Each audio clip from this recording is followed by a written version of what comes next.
Hello friends, today, I'm going to tell you a story that you probably have never heard before, or if you have, it wasn't as deep and heart-touching as this one. This is the story of a boy who became a male concubine in the royal court of ancient China, whose life was not just a series of beauty and charm, but a journey filled with pain, wounds, and cruelty. If you have ever heard a story or history like this before, please do share in the comments what you have heard and what your thoughts are. Now, let's get started. Ancient China's royal courts were dazzling in their grandeur, vast palaces lined with golden pillars, intricate silk tapestries, and the scent of rare incense drifting through marbled halls. From the outside, it was a world of elegance, refinement, and absolute power, but beneath that shimmering surface lay a darker, far more brutal reality, one built on control, hierarchy, and sacrifice. In this complex web of politics, tradition, and desire, power did not only belong to emperors and generals. It extended deep into the private chambers of the palace and to the imperial harem, where both women and, more secretly, men were kept to serve the emperor's personal pleasures. This is the story of one such beautiful, innocent village boy named Li Wei, whose life took a cruel turn the moment he was chosen for the emperor's court. Torn from his family and stripped of his freedom, he was trained not to speak his mind, but to please. Not to love, but to obey. As a male concubine in a system that never acknowledged his pain or humanity, Li Wei's life became a quiet, ongoing tragedy. Beneath silken robes and painted smiles, he endured a slow unraveling of dignity, identity, and hope. This story is not just about a boy, it is about the invisible lives sacrificed for the splendor of kings, about beauty turned into bondage, and about how one soul tried to survive in a place where survival meant surrendering everything. In the quiet valley between the emerald hills of ancient Sichuan, there lay a small farming village, humble, almost forgotten by the empire. Life there moved slowly, like the wind through the rice fields, predictable, peaceful, and poor. Among the thatched roofs and dusty lanes lived a boy named Li Wei, the youngest son of a farmer. He was born into hardship, raised among mud walls, calloused hands, and the scent of earth. His days were simple: 2 chickens, hauling buckets of water from the river, and helping his mother prepare congee before the sun rose. But even in that simplicity, Li Wei stood out. His face, striking in its delicacy, was often the subject of whispered awe among village women. Pale skin, untouched by the harsh sun, almond-shaped eyes that held a silent sadness, and lips that curved like brushstrokes in a painting. He was beautiful not in the way boys were meant to be, but in the way that poets dreamt of. His beauty, however, was both a gift and a curse. One late spring afternoon, as golden light poured over the fields, a caravan of imperial scouts passed through the village. These men, dressed in dark robes with the emperor's seal stitched into their collars, weren't merchants or travelers, they were collectors. Their job was to search across provinces for talent, beauty, and skill to bring to the palace what the empire desired. In that day, the empire desired Li Wei. They spotted him at the well, lifting water with quiet strength, his loose robe dampened and clinging to his frame, his hair tied simply, his eyes lowered, unaware he was being watched until it was too late. That evening, the village elder came to his family's home, followed by the officials. Words like honor, service, and privilege were spoken, but they were empty. Li Wei's parents were promised silver coins and protection. In truth, they had no choice. Refusing the emperor's will was treason. That night, Li Wei sat by the hearth in silence, his hands shaking. He wasn't old enough to understand what it truly meant to be chosen, but he was old enough to feel fear. His mother wept quietly, brushing his hair for the last time. At dawn, he was dressed in fresh silk robes, borrowed from the officials. His old clothes burned behind him. Without a proper goodbye, without the warmth of his siblings' hugs, he was taken. As the carriage rolled away from the only home he had ever known, Li Wei looked back through the wooden slats.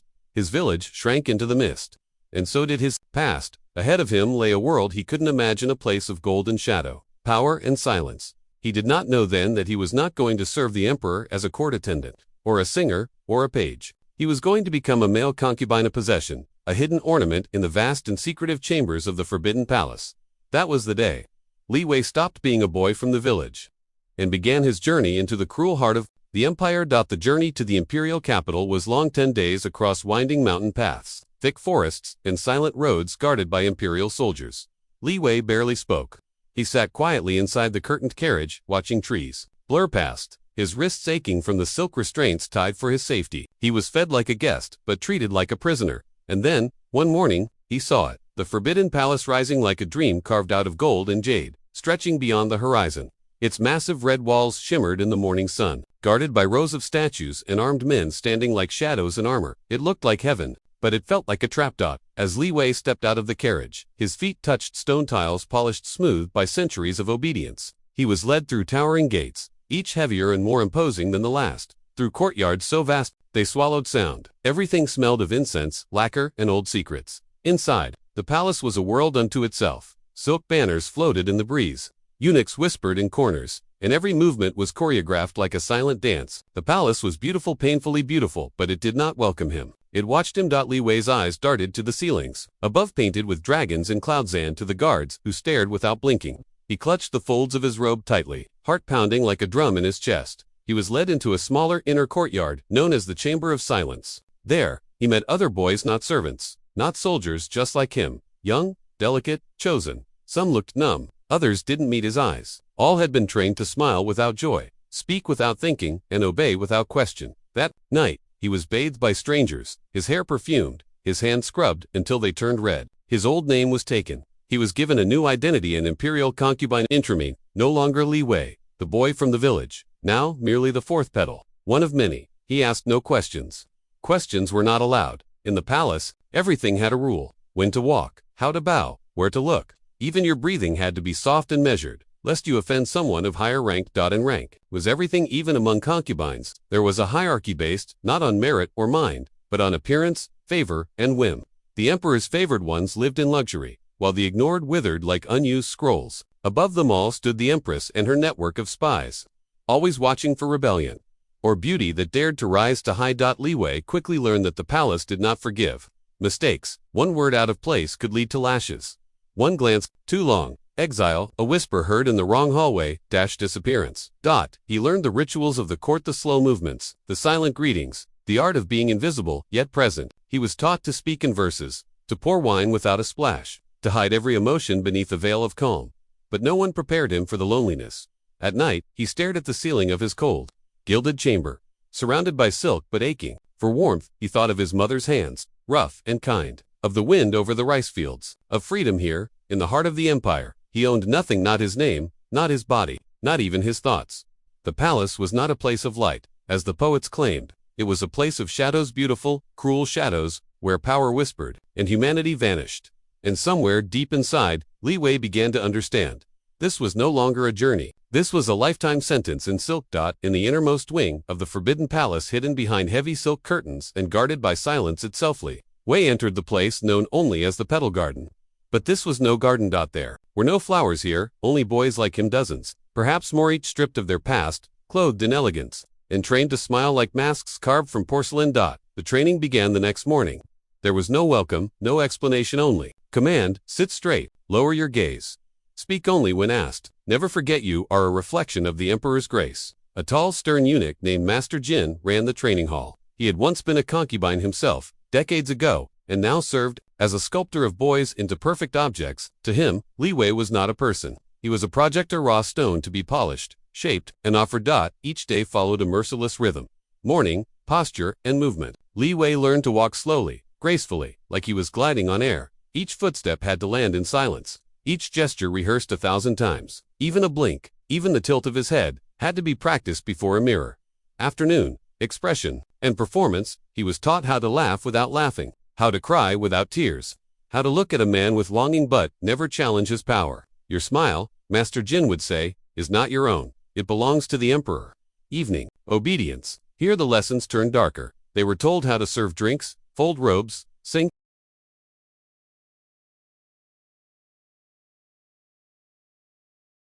Evening, obedience. Here, the lessons turned darker. They were told how to serve drinks, fold robes, sing lullabies, but most importantly, how to please without question. The word pleasure hung in the air like perfume. They were trained in touch, in stillness, in silence. Li Wei was bathed daily in scented oils, his skin scrubbed to near bleeding, his hair braided with ribbons. They painted his face with light powder, darkened his lips to mimic the court ladies, and wrapped his frame in layered silks. Every inch of his body became a canvas for someone else's desire, and slowly, painfully, he was taught to disconnect, to forget that his hands once held soil, that his voice once shouted across fields, to unlearn resistance, because in the emperor's palace, beauty was not freedom, it was ownership. At night, he lay awake, surrounded by other boys in quiet beds. No one spoke, no one cried anymore. They had all learned that tears had no place here. Not even pain was theirs to express, because their bodies no longer belonged to them, they belonged to the crown.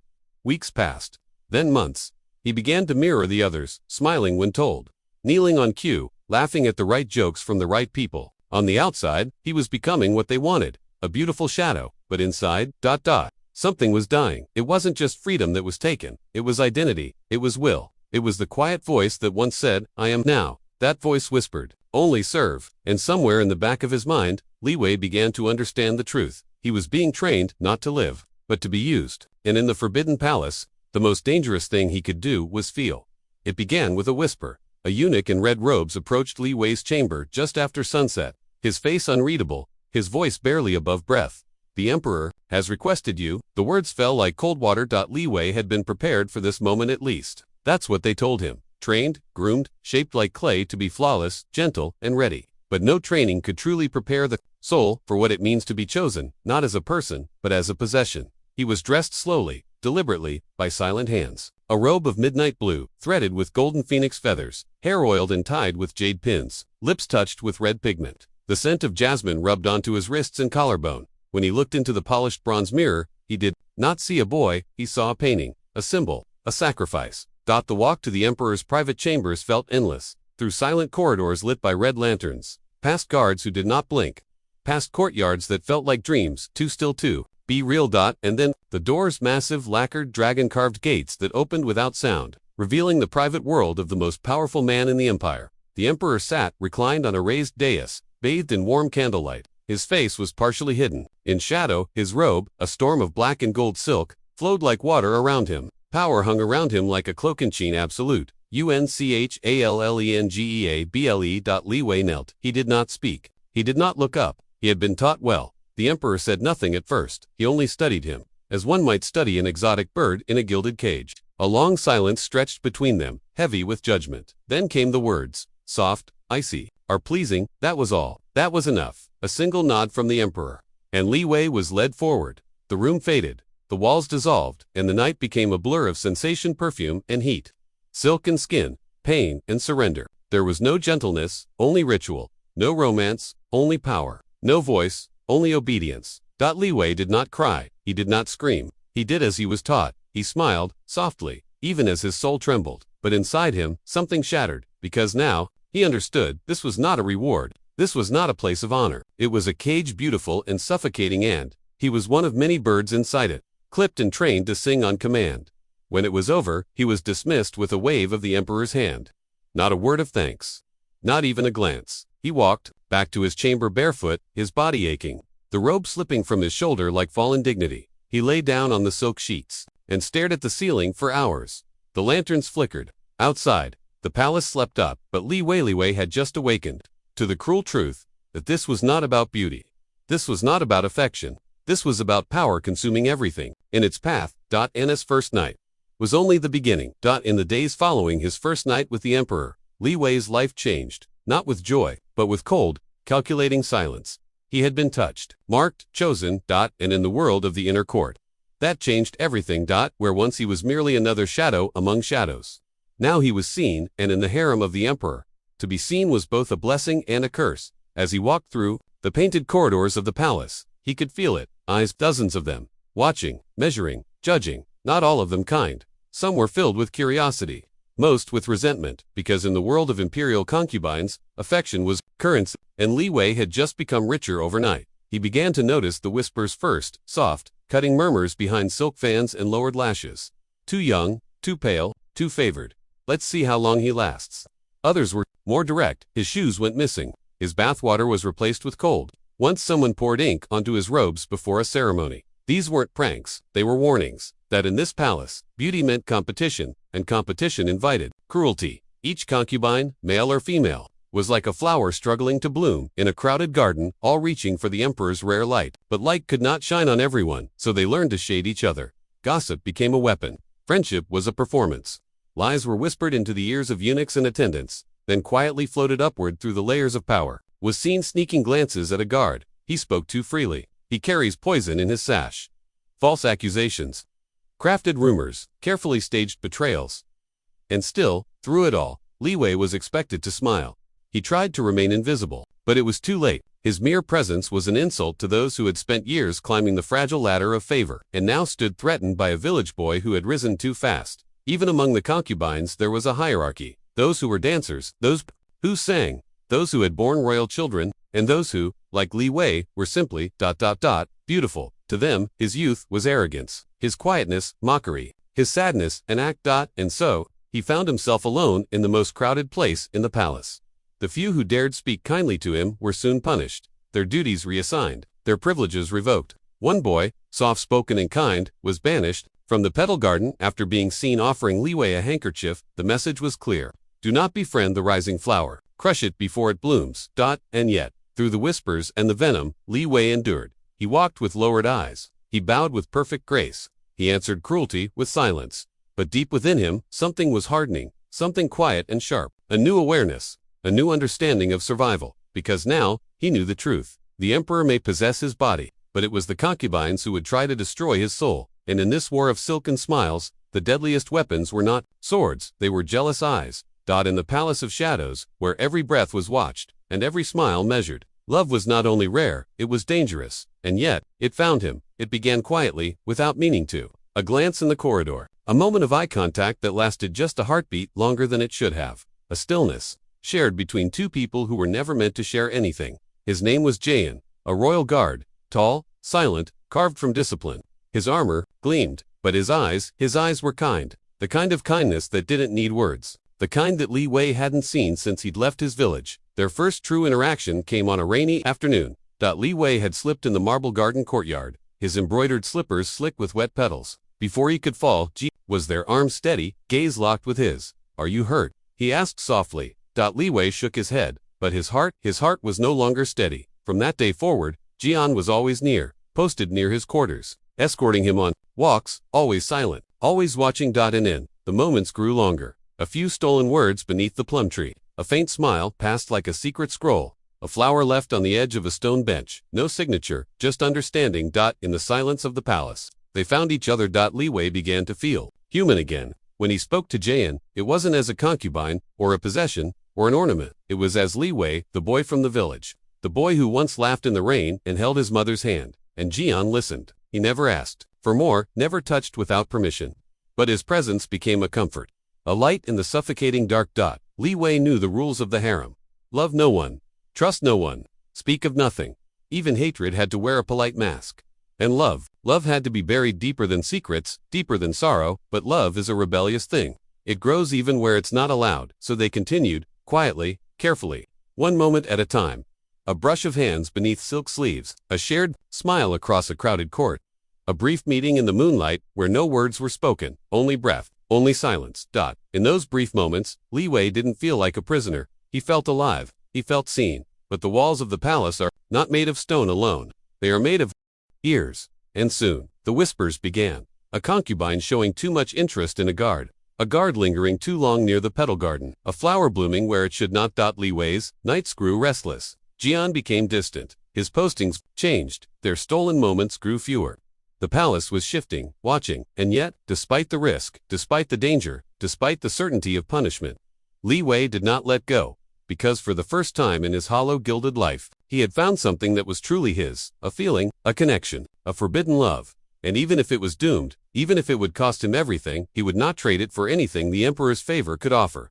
Because in the silence of that love, he remembered who he was, and that alone was worth everything. Love, in the emperor's palace, is not a blessing. It is a crime. And every crime in the forbidden palace demands a spectacle. It happened on a morning that began like any other. The sky was soft with mist. The sound of bells echoed through the courtyards. Servants moved like shadows between columns of red and gold. But something was different. There was tension in the air, thick, unspoken, the kind of silence that comes before a storm. Li Wei was summoned early. He was told nothing. Only that he was to dress in his finest robe and report to the Court of Petals, a grand open courtyard where public reprimands were rare, and always cruel. When he arrived, the palace was already waiting. Concubines stood lined in rows, their faces painted, their eyes cold. Eunuchs stood behind them. The empress's attendants watched from the shaded balconies, and on a golden throne, raised above them all, sat the emperor himself, unreadable, distant. Li Wei was made to kneel in the center. A scroll was brought forth. The charges read aloud. The fourth petal is guilty of betrayal, guilty of emotional entanglement with a royal guard, guilty of polluting the sanctity of the inner court with illicit affection. Li Wei didn't move. He didn't cry. He had already seen it. The blood on Jian's blade. The night before, they had been caught. Not in a kiss, not in a bed, but in a moment too tender to be explained away, their hands barely touching under the shadow of the peach tree. It was enough. Jian had been taken. Li Wei had been locked away. Now Jian was nowhere to be seen. And then, the next words shattered everything. The guard has been executed for dishonor. His body burned, his name erased. Li Wei's breath caught. The world tilted. He stared forward, but all he could see was Jian's smile, soft and silent beneath his iron helmet. Gone. There was no trial, no mercy, only punishment. Before the crowd, Li Wei was stripped of his silk robes, left bare to the waist. His hair undone, the marks of his status torn from his sleeves. He was no longer the fourth petal. He was nothing. Then came the public beating. Each lash of the whip echoed across the courtyard. Not for correction, not for justice, but for humiliation. The concubines did not look away. Some watched with fascination, others with satisfaction. He had flown too close to something pure. Now, they were watching his fall, and still, he did not scream. His body shook. Blood dripped from his back, but his mouth remained closed. Because, even in agony, he remembered Jian, and he would not dishonor him with weakness. When it was over, Li Wei collapsed. The emperor did not look at him again. He was dragged back to his chamber, no longer a jewel, no longer a favorite.